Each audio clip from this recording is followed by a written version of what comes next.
Everyone. Welcome to Opinions of a D2 Dropout. Take two, as I forgot to hit record and unmute, so that's lovely. But this podcast is going to be me talking about the sports I love, and that's being NFL's king. I'm a big Lions fan. See the jerseys behind me. You got the Diamondbacks, and you got the Coyotes. So, baseball and hockey. I also madly in love with the Tigers. I need to get a Tigers jersey and the Red Wings. Those four teams I'll probably really focus on when I'm talking about the NFL, MLB, and NHL. I'll also be covering NASCAR, F1. I'm a big motorsports guy. I'll talk about the tour while that's going on for the Tour de France. I'll talk maybe the Olympics next year. I know women's soccer is coming up, so I might talk about that on the pod. But every Tuesday, talking about the sports I love and branching out to talk about more broadly what's going on. So giving you picks for the NFL when that starts up here shortly. As today rookies have reported to most training camps. I know they showed Patrick Mahomes showing up for the Chiefs. So we're getting closer to the NFL season. I'll be giving picks out for that. Talking about the hockey. There's a couple things, especially being a Coyotes fans, that I need to talk about my team. Giving my opinions there, covering the two teams I am currently watching right now, being the Diamondbacks and the Tigers, which Mickey just got walked for who knows how many times. And the Diamondbacks just robbed a home run simultaneously. Gotta love that. But talking about those, talking about anything that catches my eye sports wise. Unfortunately, I'm not into the NBA. Not going to talk about that.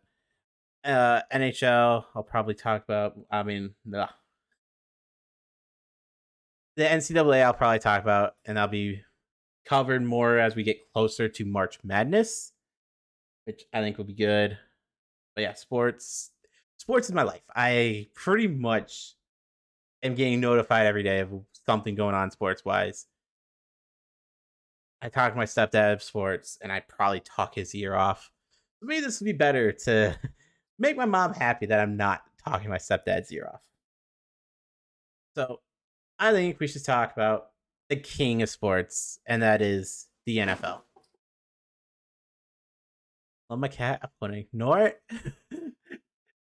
I've done this take already. I'm just going to ignore the cat, mess things up.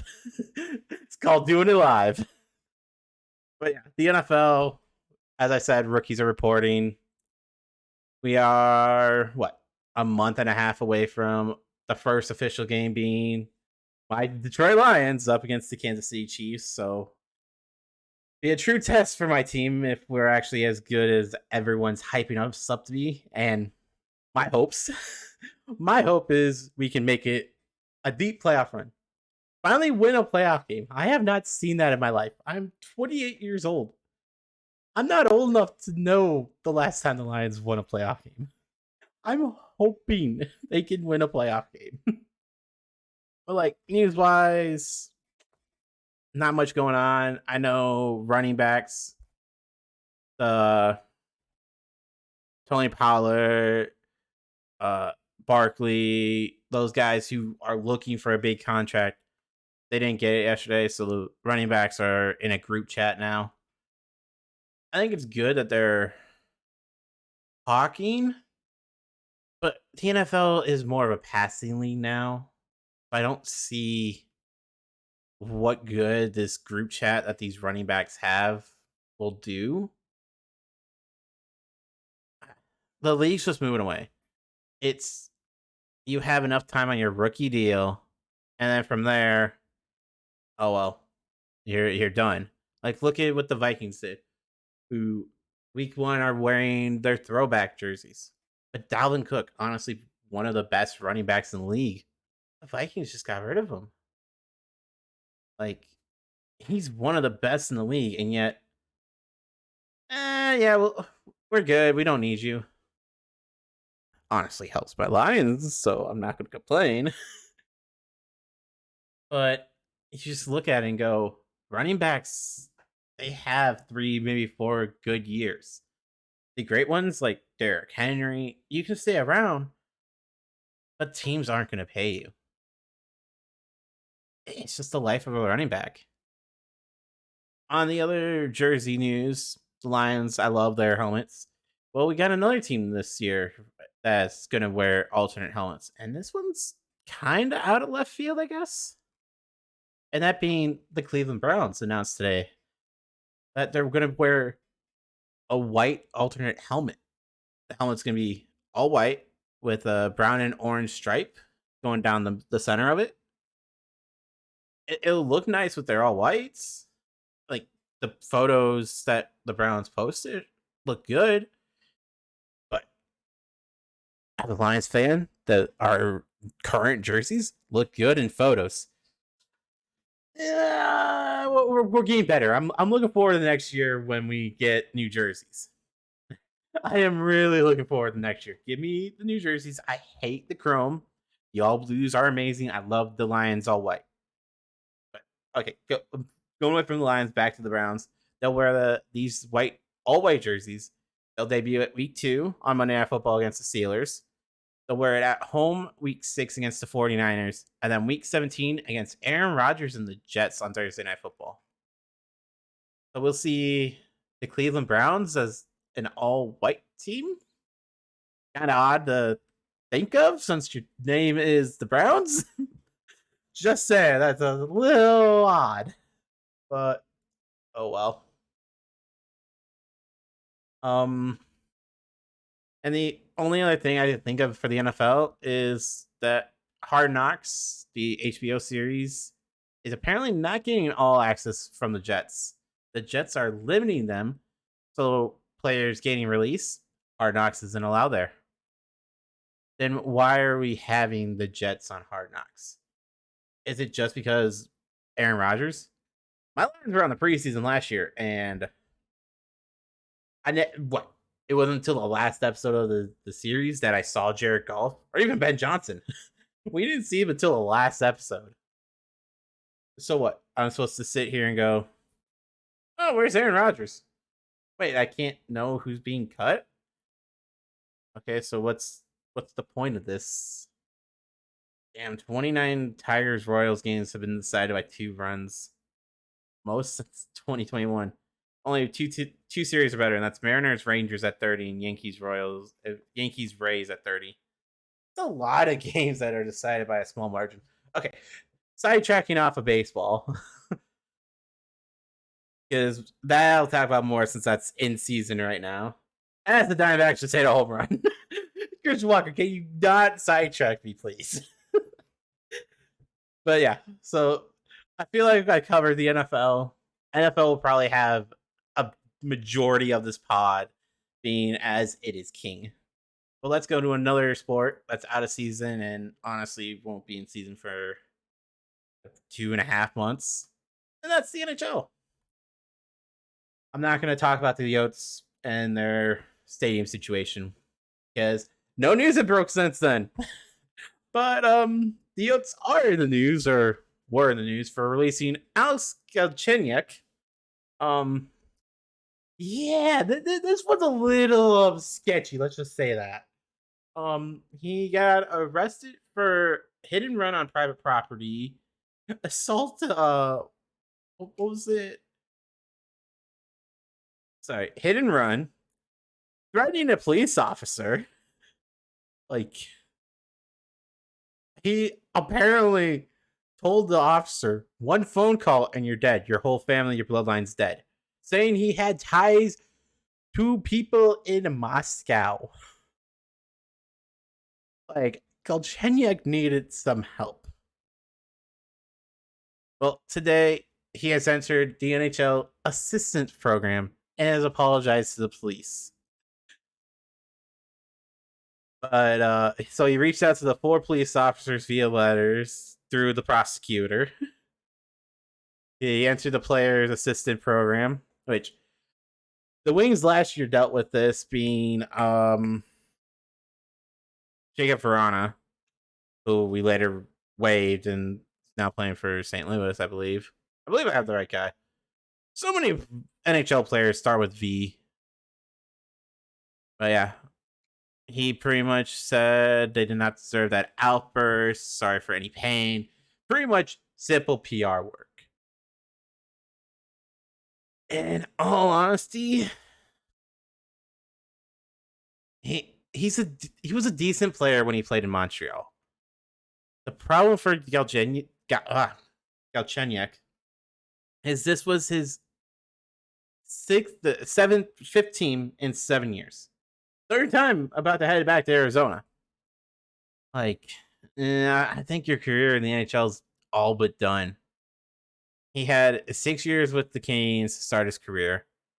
Then, since 2018, he went to the Wild, to Arizona, to Pittsburgh, the Senators, back to Arizona, to Toronto, to the Avalanche, and was supposed to return to the Coyotes this year, where he had a $775,000 deal.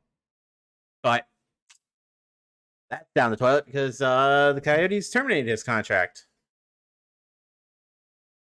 And that's about it for the NHL. Just Galchenyuk being stupid. Oh, and the NHL, I guess people were asking Bettman if the NHL would follow what the NBA did. The NBA, I don't follow, but apparently in November we'll be doing a tournament, in-season tournament. That seems a little odd to me, doing an in-season tournament where all the games count except for the final. Players receive $500,000 bonus for winning. Why are you doing an in-season tournament, NBA? But the NHL is not looking to add an in-season tournament, which I think is good. Why add the asterisks into the sport? Like, all honesty, the NHL is probably the lowest of the 4 major sports, being NFL, MLB, NBA, and NHL. Like, NHL and NBA are pretty much the same. Like, here in Detroit, if you see a Pistons fan, they don't follow hockey. If you talk to a hockey fan, they don't follow the NBA. Like, here in Detroit, being a hockey fan, like, it's pretty easy to go, oh, you're a hockey fan. Okay, so you don't know the Pistons. Got it.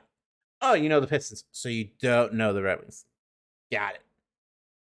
But I just feel like trying to do that an in-season tournament, that just sounds like a headache.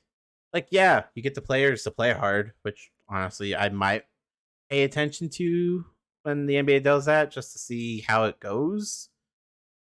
But it's not gonna make me a fan. I'm not gonna keep watching because locally the Pistons are god awful. Jaden Ivey's not bad. Kate Cunningham's not bad, but they're not good. And the last note for the NHL when they talked about this tournament is the potential of the World Cup of Hockey. A potential World Cup of Hockey in 2025, and a return to the Winter Olympics in 2026, which is something which I would love that the NHL let the players play in the Olympics. It is once every 4 years. Let the players represent their home country. As the article said, NHL players haven't represented their country in the men's Olympic hockey tournament since 2014. Sochi in 2014. And it is 2023. We have let 3 Winter Olympics go by. Right? 2018. No, sorry, 2. And then 2022. You let 2 Olympics go by. Some of these players don't have a long career. And you're telling them, yeah, sorry, we're not going to let you represent your home country. Excuse me? Like, I pride myself. I love my country. As you see, there's a bit of the flag here. Like, that's why I'll talk about the women's soccer World Cup tournament. I'll talk about the men's soccer. I don't watch soccer, but when it comes to World Cup, I know what's going on. The Olympics, I know what's going on. Let the players play. Now, we've been talking about 20 minutes, so why not hop in and talk about the sport that's going on right now. The longest season in all of professional sports, honestly, and that's being the MLB. So I'm not gonna bore you by running down every single game that's happened in the week. That's just a little stupid. I think it'd be better if I more just I'll talk about the two games I'm literally watching right now, as they're literally going to be interacting with me. But I feel like maybe just breaking down the last week, how teams did, is probably the better idea. Instead of going,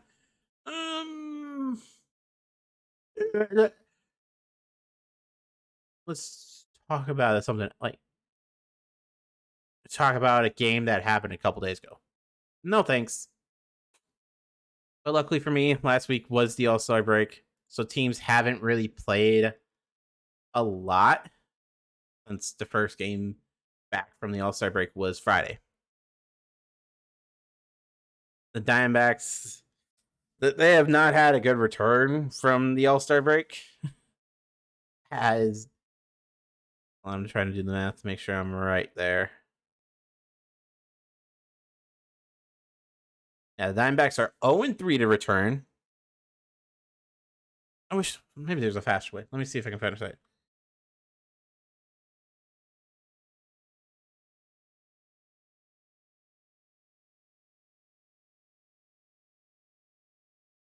One sec. Hold.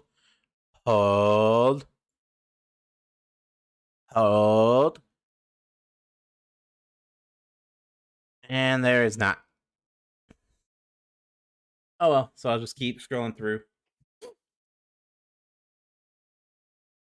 So instead, San Diego in the past week, in the past 4 days, sorry, is 1-3, losing their series to the Phillies, and are currently going to enter a series against the Blue Jays. So they'll play the Blue Jays and the Tigers. And then next time I do talk to you, lovely people, it'll be next Tuesday. They'll be in the middle of a series against Pittsburgh.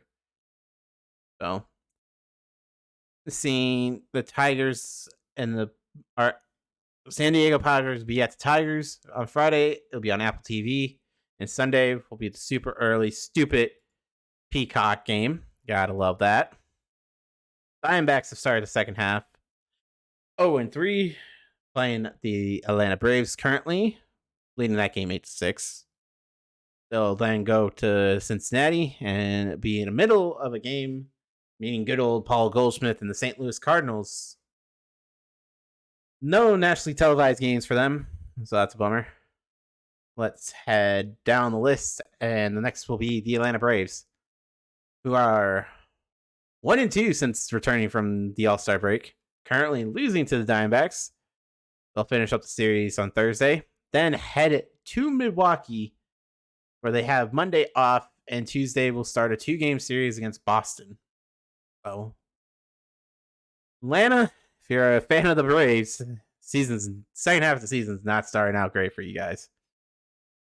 Heading to the division that is beyond stacked. Second place, Baltimore Orioles, who are 57-36. Damn. Never thought I would say the O's are in contention for the playoffs. But they are 3-1 since returning to the All-Star break. Currently playing the Dodgers on TBS. They'll finish up the series tomorrow. Then they'll head to a 4-game series against Tampa Bay. And then Monday's series will be against the Phillies on ESPN Plus. I don't know why I'm getting that, but since I literally have ESPN Plus MLB TV, I can watch every single game. I don't know, but apparently that's a nationally televised game. So, can Baltimore keep the roll going? Kansas City has taken a chunk out of the Tigers' lead. Gotta love it. And the Diamondbacks are in a hairy situation. Gotta love that. Let's head to the 4th place team in the AL East, being the Boston Red Sox. I'm just going down the list that ESPN has. So alphabetically, I think that's the easiest way to do it right now. Red Sox, since the All-Star break, is 3-1, winning their series against the Cubbies. Won yesterday against Oakland. They'll play 9:40 against Oakland later tonight. Finish up tomorrow. Have a 3-game series against the Mets, with Saturday's game being on FS1 and Sunday being on ESPN. Oof. Glad they have Monday off. And then Tuesday we'll have the 2-game series with Wednesday's game being on ESPN. That's the Boston schedule. Let's talk about the Cubbies. Cubbies are 1-3 since returning from the break. Currently playing the Nationals. We'll finish up tomorrow. Play a 4-game series against the Cardinals this weekend, with Thursday's game being on ESPN, Friday's game being a 2:20 Apple TV game, and then have Monday off, and then head to play the team on the south side of Chicago, the White Sox. Gotta love the what is theirs? The crosstown rivals. What is the White Sox Cubbies name? I know the Subway Series is the Mets Yankees. I don't remember. But let's head to the south side of Chicago, where the White Sox are 2-1 on the season. I mean, since the return to play from the All-Star break. Currently playing the Mets. They'll finish the series this weekend. They'll be facing Verlander. Woof. That's always a tough matchup. That series will wrap up on Thursday. Then they'll have a weekend series against the Twins, with Saturday's game being on Fox. Have Monday off before the 2-game series against the Cubbies. These Mets beat the White Sox. Keep them out of the division race, please. Let's head down to lovely Cincinnati, Ohio. A team that was red hot, currently second in the Central, 5 games above 500, the Cincinnati Reds. They have stumbled coming out of the gate. 0-4, getting swept by the Brewers. The Braves just hit a 3-run shot. And then losing in extra innings to the Giants. Currently playing game 2 against the Giants of a 4-game series, with Thursday's game being on ESPN at 12:35. Oof. They'll head to a 3-game series against my Diamondbacks before heading back to Milwaukee, who just swept them. Yikes. That's best of luck, Cincinnati. You guys are not coming out of the gate strong. Heading to the team that is currently second in the god-awful AL Central, where my Tigers are actually somehow still alive. But that's a little surprising. We'll talk about the Cleveland Indians. Sorry. Guardians. This is so stupid. I know it has some meaning in Cleveland, but it's so stupid. So beyond stupid. They are 1-3 since returning from the All-Star break, winning yesterday 11-zip, but getting split by the Rangers beforehand. They are currently playing Pittsburgh in Pittsburgh. They are currently up 8-1. So it sounds like Cleveland's going to win that game. Dang it. They'll have Thursday off before heading to a weekend series against the Phillies. And then the beginning of next week will be against the Kansas City Royals, who the Tigers are playing right now. So if it wasn't for Oakland being the atrocity they are, Kansas City would be the butt of more jokes. Just saying. It's not even September. It's not even August, and you're 41 games under 500. Yikes. Like, that's just bad. Like, the Central's god awful. Like, second place is 2 games under 500. I think the Twins aren't much better, so I know the Tigers are 9 games under, and they're third and only 5 games out. Baseball's a weird sport. Such a long season, too. 162 games. Like, that's a lot of games, to be honest. Okay. So we had to change the Indians to the Guardians. Chiefs are no longer allowed to wear headdress to the NFL games. They even stopped doing the chop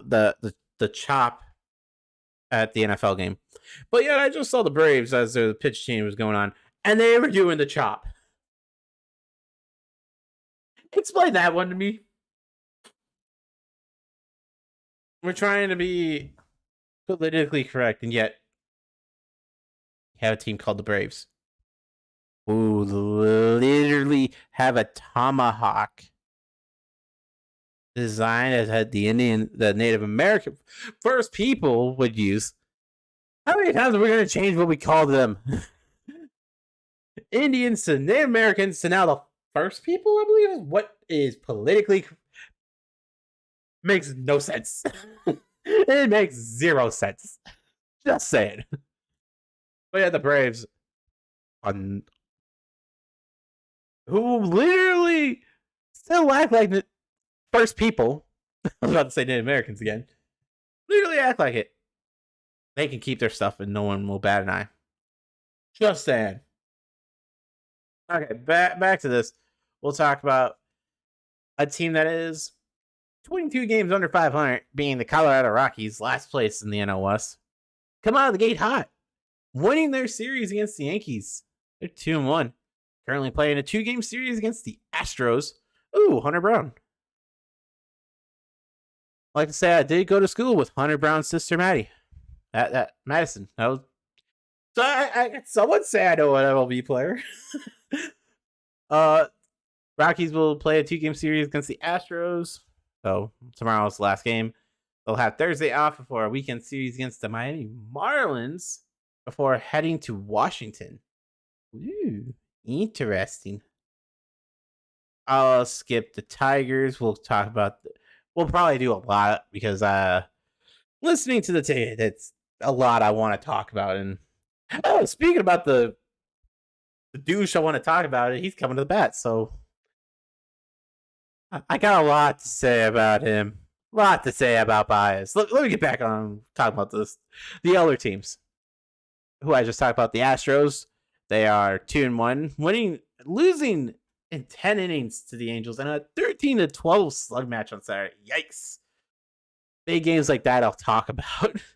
So they have the 2-game series against Colorado. They'll head to Oakland for 4 with Sunday's game being on ESPN. Why? Okay. And then they'll head to Texas for a 3-game series. Talk about the Royals, who are currently playing the Tigers. They, since coming out of the break, had game 1 against Tampa Bay postponed. Lost the series 1-2. Tampa Bay won the first 2 games. Kansas City came back to win game 4, or game 3, technically, since one's been postponed. Lost yesterday against the Tigers, so they are 1-3 since returning. Currently tied with the Tigers as Baez got on base somehow. How did he get on base? They'll finish up the series Thursday against the Tigers before heading to New York to play the Yankees, and then heading to Cleveland to play the Guardians. You're at the Los Angeles Angels, who are 2-2 since the All-Star break, currently waiting to play the Yankees at 9:38. That'll be fun. They'll finish up the series tomorrow before rest day, then heading to Pittsburgh to play the Pirates with another rest day on Monday, and then coming here to Detroit. Oh, the Tigers already announced their 3 starters for that series. I don't think Lorenzen, Olsen, Manning. I don't think those are the actual starters. Let's head to PK's favorite team, who I will actually have on, and we'll just spend a day talking about his Niners against the Lions. I think that'll be fun. We got the Dodgers, who are 3-1 since the All-Star break, currently playing Baltimore on TBS, as I said earlier. They'll have a rest day Thursday before heading to Texas to play the Rangers for 3, and then heading back to LA to play the Blue Jays for a 3-game series. We are now at the Miami Marlins. 0-4 to start coming out of the All-Star break. Yikes. currently playing St. Louis. You not see their game.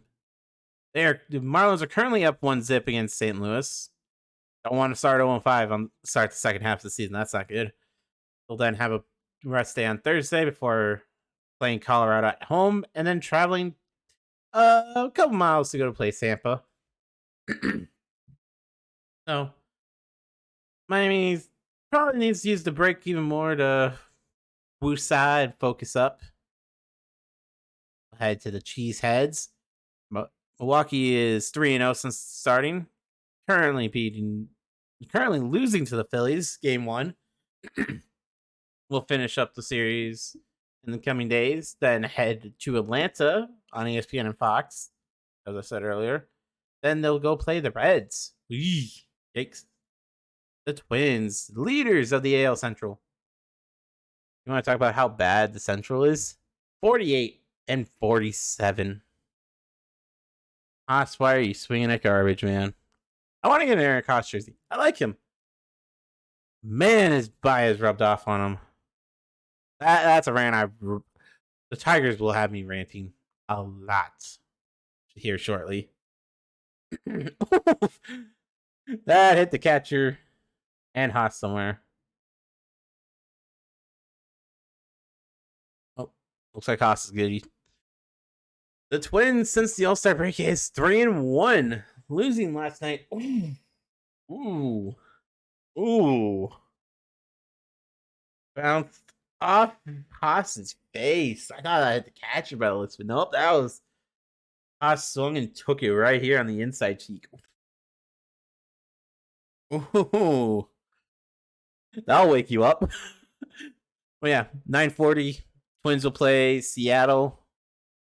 Game 2 of a 4-game series before heading home to play the White Sox.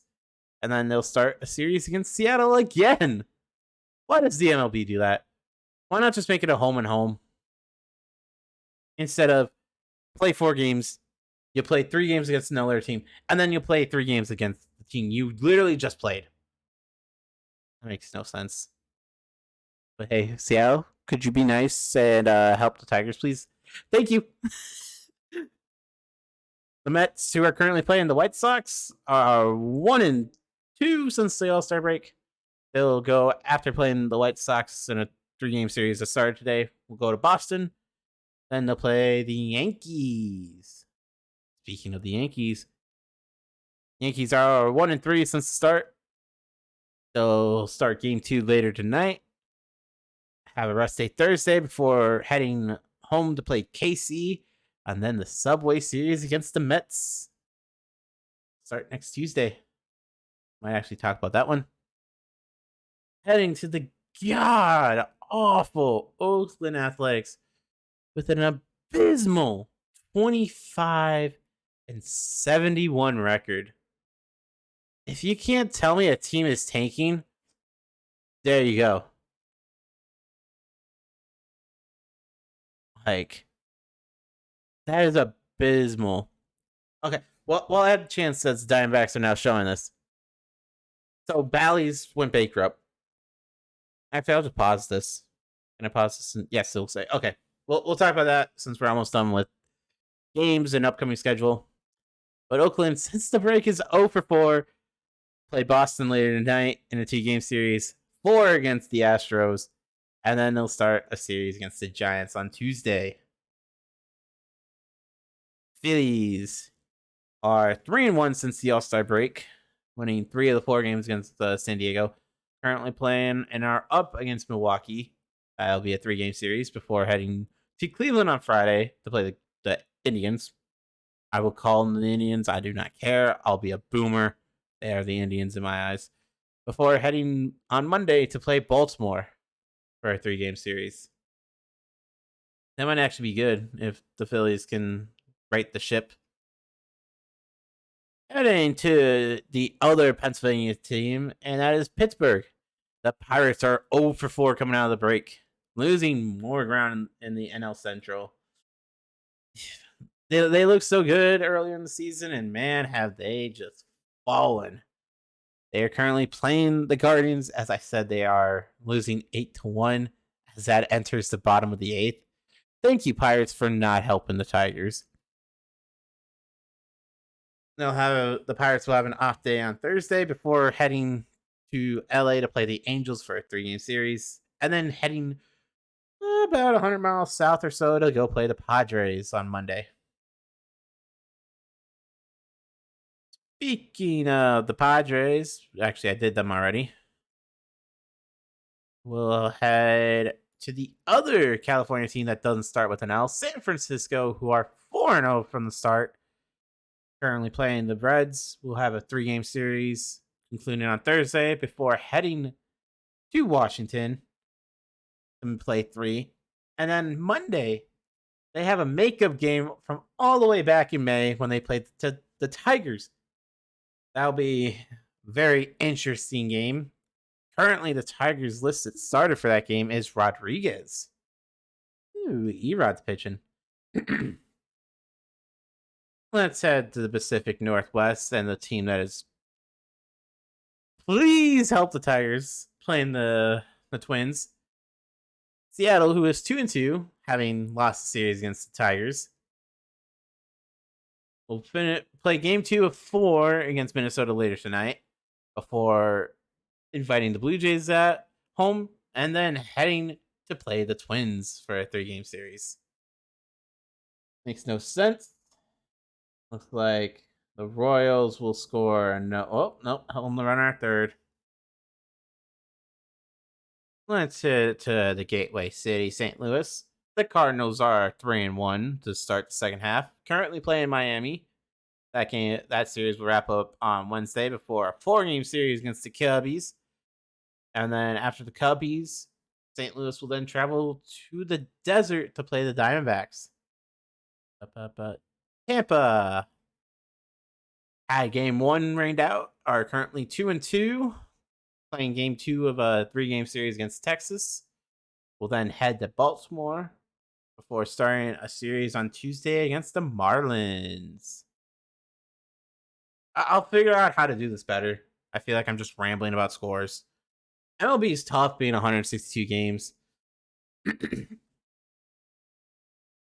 But I'm not going to sit here and go, on Friday, the Texas Rangers beat the Guardians 12-4.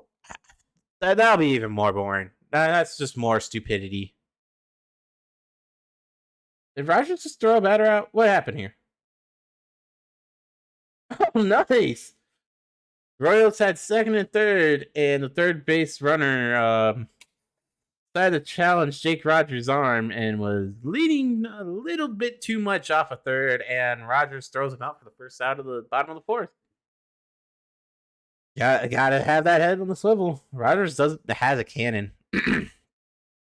Texas swept the Guardians. Won game 1 against Tampa Bay. Currently playing game 2. We'll wrap up the series on Wednesday before inviting the Dodgers in on Friday for a 3-game series. Before heading to Houston to start a 3-game series. Tampa Bay. Wait, I said Tampa. I said Texas. What the heck? We're at Toronto. DVD ESPN. Toronto swept my Diamondbacks, which hurts. They're currently playing the Padres, not the Dodgers. Wow. That's a blunder. They'll wrap up that series Thursday. Friday, head up to the Pacific Northwest to play Seattle. And then they'll play the Dodgers. And now the Washington Nationals, 5th place in the NL East, are 2-2 since the break. Currently playing game 2 against the Cubbies. Have an off day Thursday for Friday, inviting the Giants into town and the Rockies on Monday.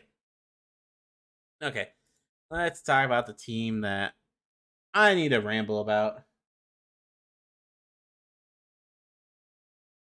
I need to just ramble about this team. My Detroit Tigers, I know I don't have a jersey up of them, are 42-51. 3rd place in the AL Central. 5 games out. This team is god-awful. And yet we are somehow in the playoff race. Well, maybe not anymore with Moon up off the base of the wall. Okay. We can come back from 1 run. We came back from 3-0 yesterday. Well, 1 run's not horrible. But Tigers, if they don't score a lot, they don't win. Pitching's been amazing, but there is just one player that Al Avila.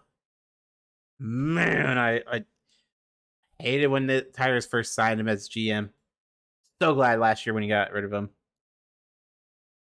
Man, Al Avila screwed the Tigers over for years. And that man being the Tigers' current shortstop of Javier Baez. I do not know what is wrong with this man. Does he need glasses? But anytime I'm watching the game, it's either Javi's having an amazing game like he is today. I think he's one for two, I believe. But it's Javi. 1 for 1. He got walked. Like Javi's playing out of his mind, great, or he's just god awful. It's neither one or the other. You either have good Javi, bad Javi. You can't have Javi make a mistake and be bad and amazing. It's just, it's rough. But yeah, the Tigers are 3-1 since the All-Star break. I'll talk about this before going more ramble mode. Playing game 2 currently, as I've been talking about, against KC. For Thursday, Friday, inviting the Padres into town. Friday's game being on Apple TV. So I won't even be able to watch that game because I'm not paying for Apple TV. Sunday's game will be on Peacock. So Friday, I'm literally going to be radio broadcast listening. Which, Dan Dickerson, amazing voice. For Monday, having a 1-game series against San Fran. And Tuesday, inviting in the Angels. Thursday starter's not announced for the Angels yet next week. But I see Ohtani probably pitch. Ooh.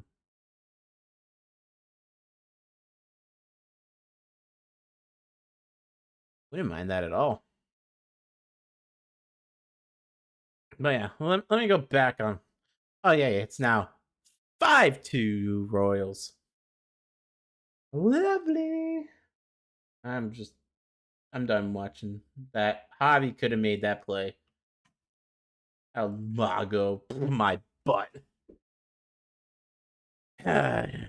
My butt. Like, Javi's just god awful. He's either, you literally can look on YouTube, and there is a compilation of Javi just swinging at sliders outside the zone. Oh, what was it? 2 days ago.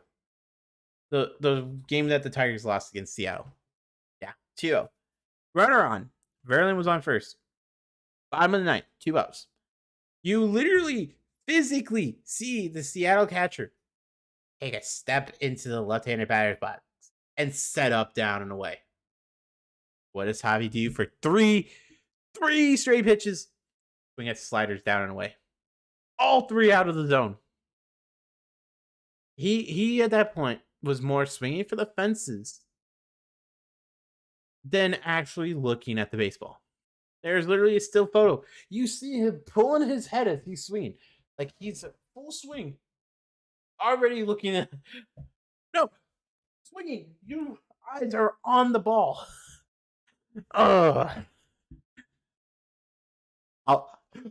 I will pay any team to get Javi off my team. Please, for the love of God, get Javi off of my team.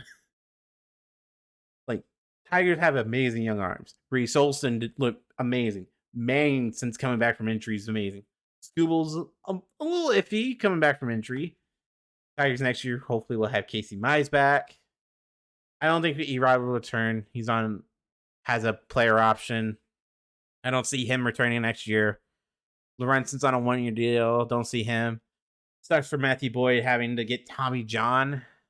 Like, Tigers only gave him a 1-year deal. Like, Boyd's career might be done. He might be a reliever at this point if he makes a return.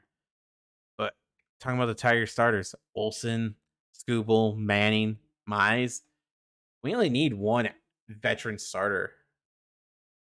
The Tigers pitching, Alavila did make, even though it was beyond stupidity because we need bats. You need to score runs.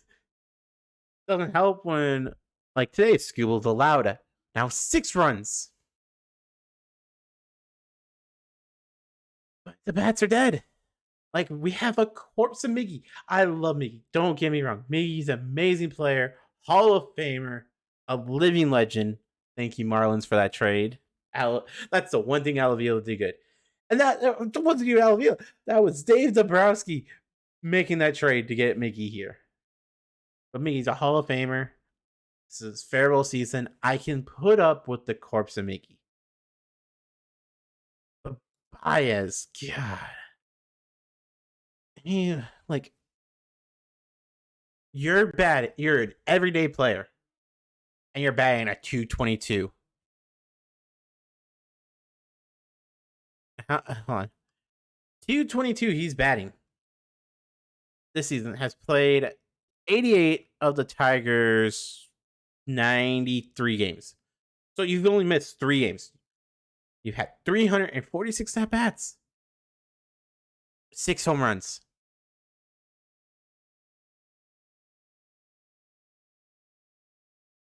6 home runs. And ESPN has it projected that he'll play 153 games this season. 603 at bats. They've only have Javi getting 4 more home runs. And we're paying you 20 mil. Your payroll a couple days ago, not counting Miggy, because Miggy wasn't in the lineup. So the 8 other batters did not even equal the money Javier's making. And yet, you're only going to give me 10 home runs? And then maybe a couple flashy plays here and there? No. And the most irritating part about Javi is on a routine ground ball to shortstop, one that is hit to him. He can't make the throw to save his life. He will throw it in the dirt, throw it high, throw it wide. That Torkelson, the Tigers' first baseman, has to either stretch, catch off the bounce. It is so bad. He is just so bad. It's not even funny. That man just, does he need glasses? But like I pointed out earlier when I was muted on the first attempt at recording the pod, he made a diving stop from his knees, a perfect strike to first. Explain that to me. Diving stop, you're off balance on your knees, and you make a beautiful throw. But yeah, a routine ground ball, one at you that you have time. You have time to set up and make sure the throw's on target. It is in the dirt. It is high. That Torque is having to stretch, having his foot come off and have to re-tap the base to make sure he had the out. But yeah, he can't do it. I hate that.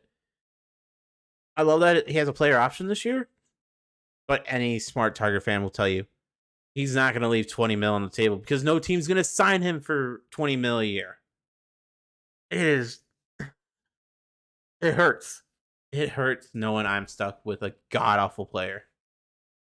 Like, don't get me wrong, like Ibanez, he's a 4A player. Verlaine's coming alive. He got hurt. 273 I can live with. Carpenter's looking amazing. He's one of the best young bats we have. Torkelson needs to figure something out. Like 230, and you're supposed to be the next Miggy for us. Like, not looking so hot. Rogers, he's coming back from Tommy John, which is weird for a catcher. 202. Miggy's batting at 250. That's the worst thing. Miggy, who's a corpse, who literally has bad knees, has a better batting average than Baez. Can someone explain that to me? The corpse of Miggy. I know Miggy hasn't played every single day, but the corpse of Miggy is playing better than Baez. Think about that. Just think about that. Like, a corpse is playing better than Baez. No offense to Mickey. But if you go back and watch highlights from 2012 when Miggy won the Triple Crown, the man can play. You look at Miggy swings now and it's like, oh, what? Why are you still playing? Like, just go home. You're a legend. Just go home. Like, one of my favorite Tigers from last year, Eric Haas. He's having an awful season, batting a 202. Like, both of the Tigers catchers are batting a 202. It's not good. Zach Short's batting a 206, which just flip the table at this point. Like, it's just bad.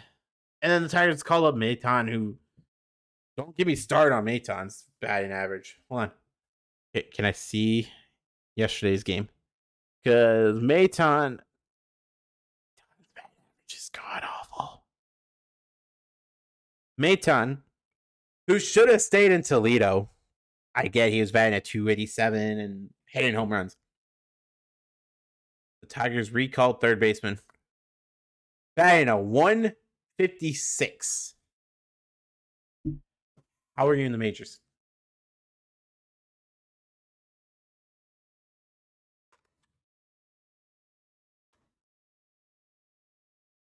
The Mendoza line. The most famous. The thing is, the Mendoza line. Known for Mario Mendoza, who had a career batting average of 215. Never good when you're in the same category when you're below the Mendoza line. Means you're not good at the offense. And Maton is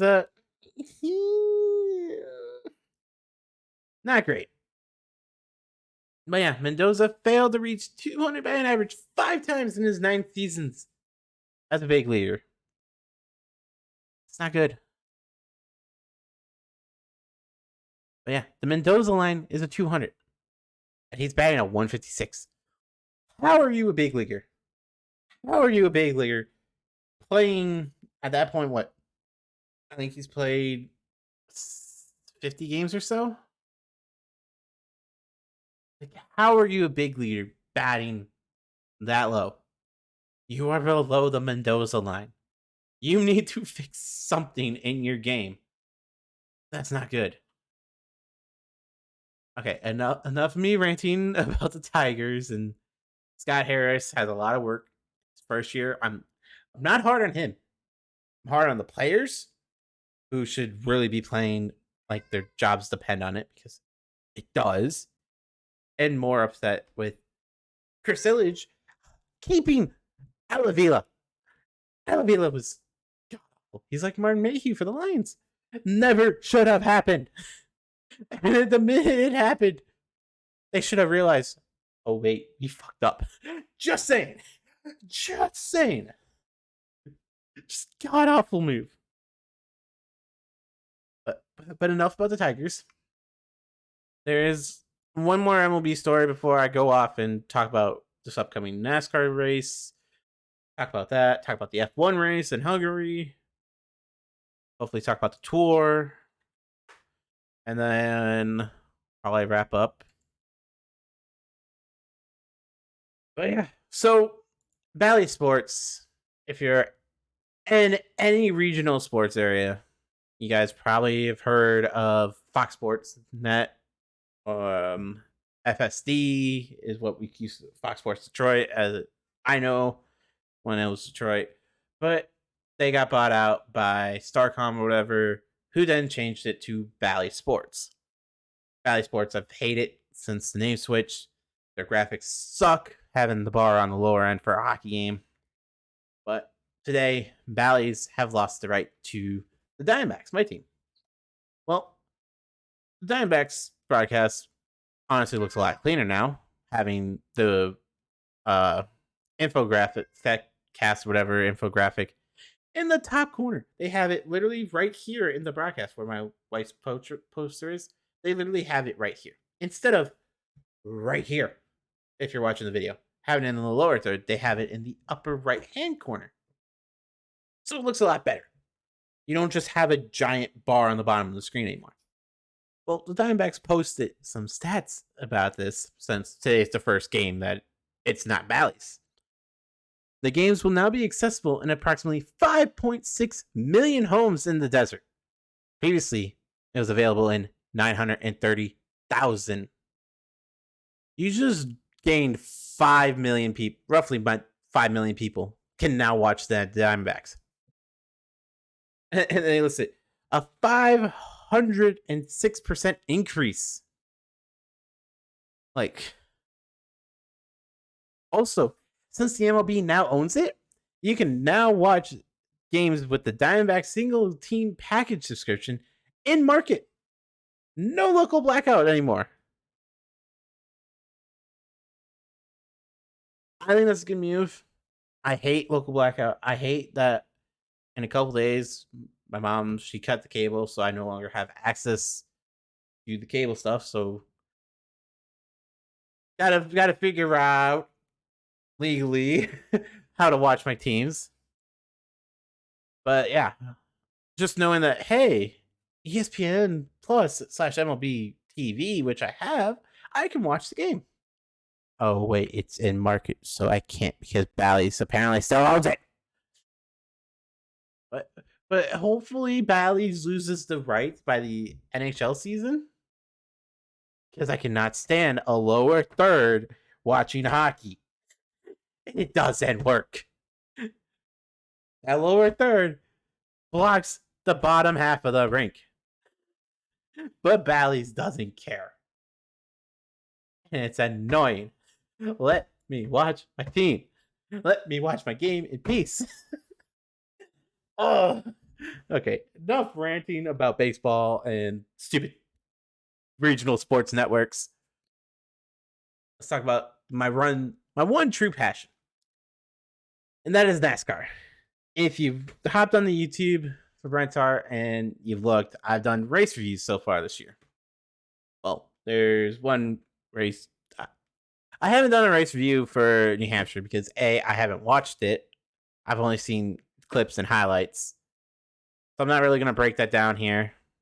I'm not really going to do that for the pod anyway. You want my race breakdown? Go watch the video on YouTube. I will be trying my best to have one up for every single race the rest of the season. Talk about the playoffs. But yeah, Martin Truex, if you wanted to know, since I didn't talk about it, won the race. From everything I read, it sounded like a snooze fest. Great racing in the rest of the field on back. But it pretty much was like an F1 race where Max Verstappen won. Martin Truex dominated apparently from start to finish. But this weekend coming up, it's Pocono. Should be fun. Aaron on USA again, so I'm going to be annoyed that I can't really go and dash because, oh wait, it's not on Peacock. Streaming on NBC Sports. How about you let it stream on Peacock, please? I would love to watch it on Peacock. But oh wait, it's only on Peacock if it's on Big Fox, which I think is stupid. But yeah, all 3 series will be in action. Well, plus ARCA. So Friday, truck practice. ARCA's practicing and qualifying. Trucks practice qualify. Cup will have Oh no, that's not Cup's symbol. Xfinity will have practice and qualifying on Friday, and then ARCA will race Friday night at 6 p.m. Saturday and at noon, Truck Series will race on FS1. Cup will practice at 3:20 practice and qualify at 3:20. Will be qualifying. And then at 5:30 will be the Pocono 225 for the Xfinity Series. With Sunday being the big race, the highpoint.com 400 at 2:30 for the Cup Series. Pocono is always an interesting track. The Tricky Triangle. That literally playing a replay from last year's race by the looks of it. Love my cat, but I hate my cat. Love-hate situation there. She jumped on the desk. Love-hate, gotta love it. Um, Thursday, last Thursday started the SRX series, Tony Stewart's little hybrid series that got rain shorn. Denny Hamlin won the race, but they had weather moving in, so that was very, very entertaining. Haley Dean came fifth, so congrats to her. Competing with some legends. Ken Schrader, Bobby Labonte was in there. Tony Stewart's racing. Denny Hamlin. Harvick got taken out, finished 12th. Brad Keselowski. I'm trying to think who else. But I love the commentary team. It was Joey Logano, Alan Bestwick. I love Alan Bestwick. I think he has one of the best voices. I'll be one of the few NASCAR fans that I can't stand NBC's broadcast, and the only reason I can't stand it is Rick Allen. I love Mike Joy. I grew up the heyday of Fox. NBC shows the race; they cover it so much better, but I cannot stand Rick Allen. I'm sorry, I just can't. When Dale Jr.'s the lead commentator, the one race a year or a couple races a year, I love it. I love Junebug. I'm fine with Jeff Byrne. He's become such a meme. Steve Letarte, amazing insight. I can't with Rick Allen. Another gripe with NBC is when they're doing the road course and they do the radio broadcasts. I think I talked about that in my Chicago street race. I think I might have forgot. But when they bring in the MRN guy and he'll just cut in, like I get like a wreck happened, someone drove into turn 6, but I just can't. Like, why? Like, you even saw going back to Chicago. I think it was Dave Burns was giving a report on the tires, and literally you see him talking. They show him on camera, and the MRN guy cuts in, and you just see Dave drop the mic and just looks visibly upset that he got pretty much interrupted. Like, ooh, not good. But yeah, heading into Pocono. If you want my honest opinion, watch out for Denny. Denny knows the track. Hendrick's good-ish there. Like, I'm going to do a pick. I'm probably going to do Denny. Like, I do the fantasy so I can earn the fan reward points with the NASCAR. Denny's in my roster this week. I think I also have Bowman since Bowman's won. But, like, if you're telling me pick one driver, I'm going to go Denny. I know he hasn't won there recently, but, like, Joe Gibbs seems to be on the upward with Truex winning. That's just... If I'm going to be honest, watch out for Denny. I wouldn't bet it. I'm not 100% confident on Denny winning. But let's talk about the other motorsport I do follow. The train, the parade. I've done racing games. I literally am doing a career mode with a mod on my channel. F1. F1 elitists come attack me. I'm perfectly fine with it. But your series is just god awful. When the most hype you have is for Saturday, you have problems. When qualifying is more interesting than the actual race, you have problems. So Sunday, 9 a.m., the Hungarian Grand Prix. The Hungaroring's not a bad circuit. I think it's a cool little mini circuit. But, like, it's Hungary. Like, woo. Qualifying is at Saturday, 10 a.m. Eastern time. Like, we all know Max is going to win. Unless somehow it rains. I don't see Max not winning. And even then, Max will probably just drive away and win by 20 seconds. Like, F1 is so cool, has so many personalities, but it's just god awful to watch. Like, the one news that we can talk about is Nick DeVries finally being out of the series. And we get to welcome back the lovable Australian, NASCAR loving. Should have driven the NASCAR before he got back in the F1. Danny Ricciardo is back. Now he's driving an AlphaTauri. Not the best car in the world, but it'll definitely be a lot better. The car is in a lot better hands than having Nick DeVries drive it. But like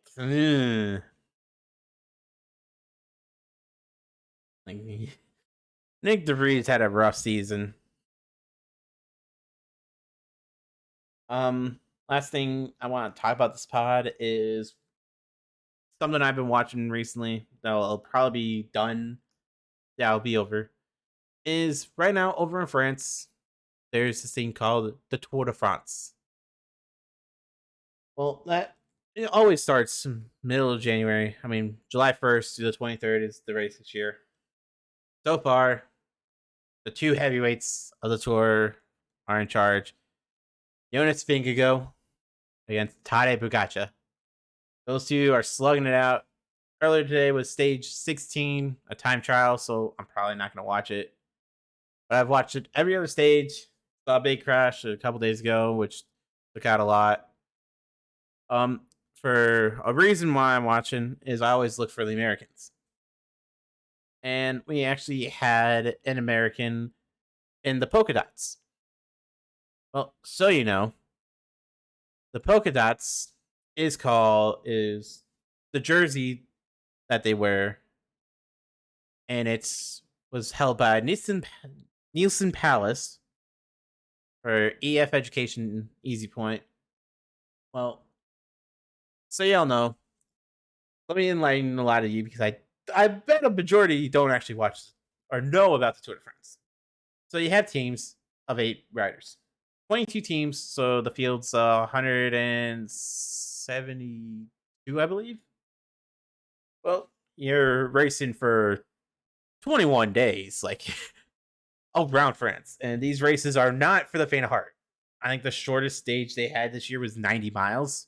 Everything's usually in kilometers, but like I think it was 90 miles.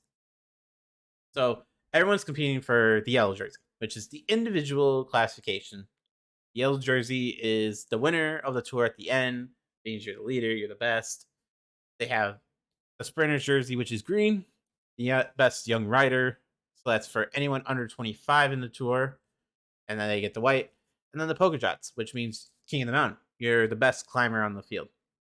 So Nielsen wore it, I think, a record-setting, held it day one. He lost, I think, for 13 stages. He set the record. The former record was only 4 days that a USA rider held the polka dot jersey. Well, he is currently sitting 5 points out of first to Italian Gio. I'm not going to attempt his name. I'm going to butcher it anyway. Just like you're coming to my stream and you got some weird name, I'm probably going to butcher it. Vindigo for Jumbo Visma, who's leading the individual by now minute 48 over Tadej Pogačar. Is 1 point behind Nielsen Palace.